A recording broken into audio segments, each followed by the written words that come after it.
Hi guys, welcome to MJ's Vlog. Mga dapat ihanda or mga gamit sa pagpanganak ng ating mga baboy. Kaibigan, una, yung gamot mga kaibigan. Anong mga klaseng gamot ito? Dapat ito sa importante sa ating mga pagpaanak ng ating baboy. Una, yung betadine, at saka alcohol mga kaibigan. Importante ito para sa ating kasi pag manganak. At yung number 2 mga kaibigan is yung basahan. Importante din ito mga kaibigan, yung basahan or use na mga damit. Kailangan din ito sa ating prep para sa pagpaanak ng ating mga baboy o pamunas sa mga biik. Importante din ito mga kaibigan, kasi pag wala kang pamunas mahirapan kasi madulas yung biik, lalo na bagong labas. Labas sa kanyang inahin, mahirapan ka pag walang basahan mga kaibigan.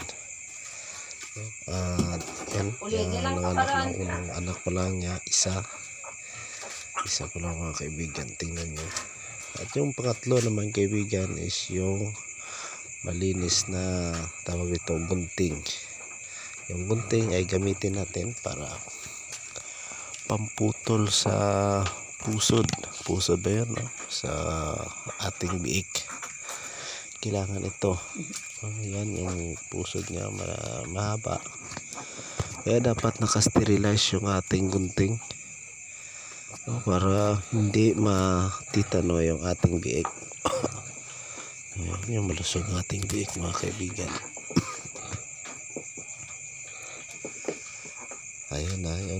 Ito yung inahin natin, first time na panganak, kaya para mahihirapan siya. Yung ating tagapaanak. Tingnan nyo, yan yung mga gamit na sinabi ko kanina. Yan yung gunting, yan pamputol sa pusod ng biik.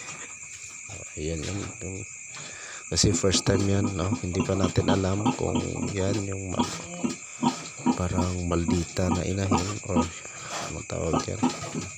At saka yung pang-apat is sinulid, pantali ng pusod ng ating mga biik na mga kaibigan. Yan yung apat na pangunahing gamit para hindi tayo mahirapan, lalo na pag manganak yung ating inahing baboy. Una, yung gamot. Ayun yung mga importanteng bagay. Gamot talaga. Tinatali na natin yun yung tapos natali yung kanyang pusod. Tingnan nyo ang ating inahin niya, kasi first time yan nanganak na hindi natin alam, hindi natin kabisado kung ano ugali niya. Mabait naman ito, pero pag manganak ang baboy, umiiba yung kanyang ugali or yung kanyang tawag dito, kanyang ugali. Ayan, kaya yun naman yung lagyan sa natin ng yun yung sabi ko kanina, yung mga importante yung basahan. Yan, lagyan natin kasi para hindi tayo mahirapan at pamunas na rin sa kanya. Yun dapat yung gawin mga kaibigan, pag yung inahin nyo, hindi nyo pwesa dapat alalayan nyo yun muntik niya nang kagatin yung kanyang biik. Dapat hindi kayo matataranta, kasi yung sa amin naman kasi wala kaming pin or tinatawag na farrowing, kaya minsan mahirap mga kaibigan. Mas maganda kasi pag kung mayroon ka, recommendable naman natin yung tinatawag na pin or farrowing pin, kasi hindi ka matatakot kahit mag-anak yung baboy na anong gawin niya, kasi hindi naman siya makalabas. Pag ito naman sa atin kasi open, lalo na first time yung ating inahin manganak, kaya dapat tayo ingat at saka hindi tayo matatakot. Kasi kung matatakot tayo, yan yung ugali ng baboy, dapat hindi tayo takot, kasi yung parang din yun, yung aso. Pag alam nila natatakot siya, kagating nila pag yun yung gali din baboy pag hindi ka takot sa kanila. Yan. Kaya minsan dapat hindi ito yung kasi hindi natin kabisado kasi bagong panganak ito magkabigan. Yun naman yung linagay natin na sako ng feeds kasi makatulong din yan yung anti-stress para sa kanila sa pagpanganak. Kinakagat-yagat nila yung mga ating paraan mga kaibigan. At saka isa pa lang una pang anak ito, isang biik pa lang. Sana ito ay maraming biik at sana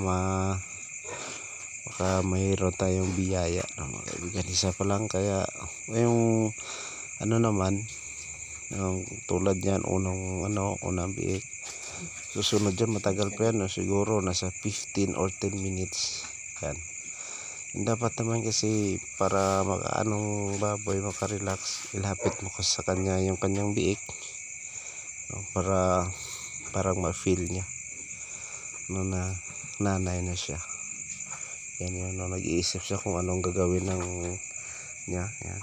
Dapat ganyan, hindi ka matatakot talaga mga kaibigan. Yan lang, dadahanan lang natin. Yan, manood lang kayo mga kaibigan kasi ito sa akin siguro mga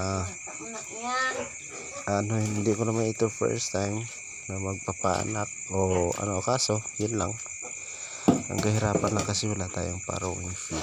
Dapat ilayo muna natin at saka antayin natin yung susunod na lumabas na naman yung mga biik.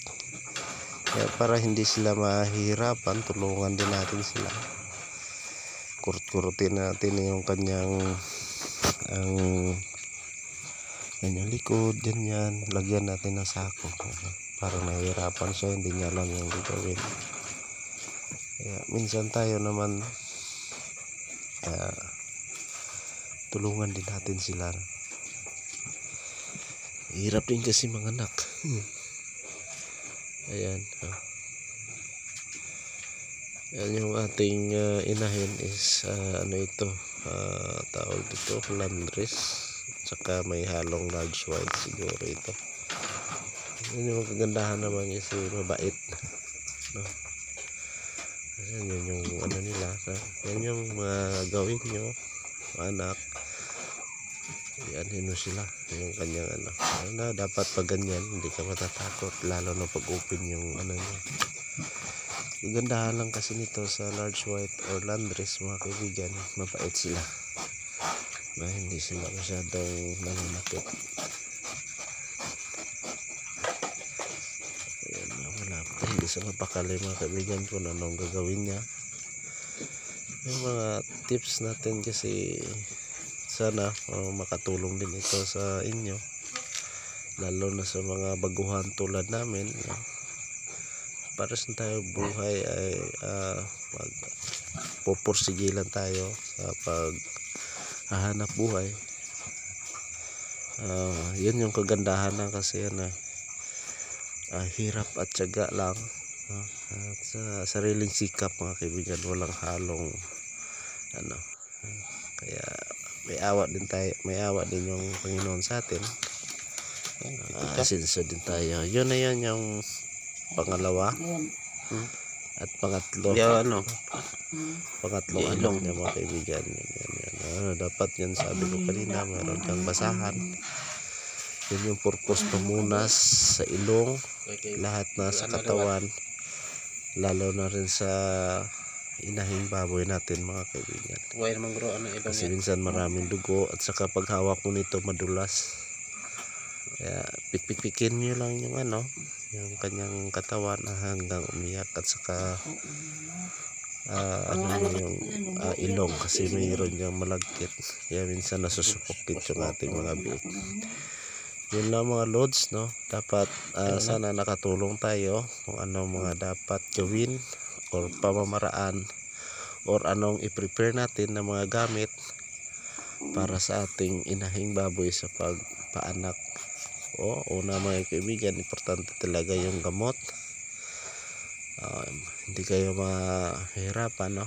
Gamot dapat, no? Mayroon kayong betadine, alcohol, pang spray nyo sa kamay, lalo na sa mga biik, sa irritation, no? At sa pangalawa, yung tawag doon, yung gunting, lahat ng mga gamit, gunting, pamunas, sinulid, yun yung mga importante. Yan, yun yung importante para sa ating mga gamit. Yan yung mga tips at bakit yun, no, mga kaibigan natin, tulungan, pinupunas-punasan lang yung didi para sa susunod na anak. Dapat tiyaga lang tayo at hindi tayo madudumihan, kasi ito yung natin na piling hanap buhay. Kaya tiyaga lang tayo at sacrifice lang kami na yung ayon sa kasabihan, victory cannot achieve without sacrifice. Sacrifice tayo para balang araw matutupad din rin, na rin natin yung ating mga pangarap sa buhay. Yan lang mga kaibigan. Welcome to MJ's Vlog. Thank you for your watching. Sana makatulong po ito mga lods. Welcome to MJ's TV.